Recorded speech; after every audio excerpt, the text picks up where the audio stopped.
je m'appelle Diego, j'ai 24 ans. Et je suis étudiant à Rocaré à Mons.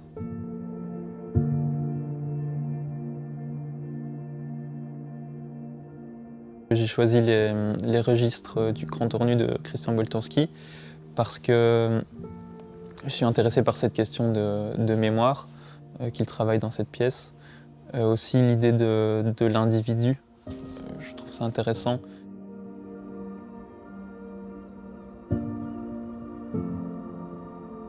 Donc c'est une œuvre monumentale qui se compose de plus de 2600 boîtes. Sur chaque boîte, on retrouve une petite étiquette annotée du nom ou de la photo des mineurs qui travaillaient à l'époque au Grand Tour nu. Ce sont des boîtes rouillées. La rouille, ça m'évoque l'idée du temps qui passe et justement cette idée de conservation.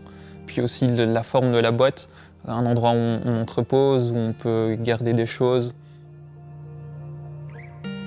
Il y a aussi une idée d'intérieur, de choses qu'on pourrait garder et transposer dans le temps. Je trouve ça intéressant.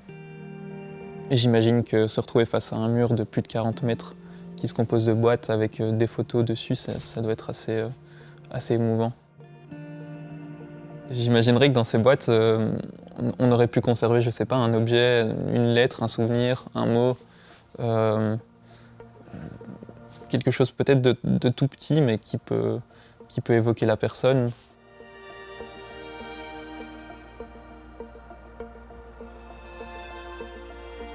Étant issu de l'immigration italienne, la question du mineur, de l'ouvrier, de ces époques-là m'a toujours intéressé.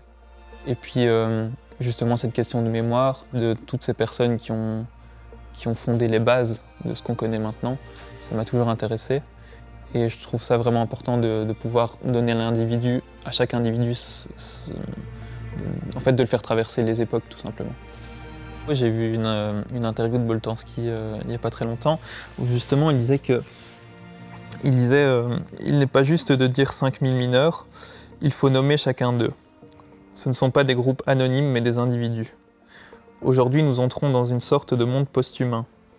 Pour combattre cela, il faut le rappeler sans cesse que chaque personne existe.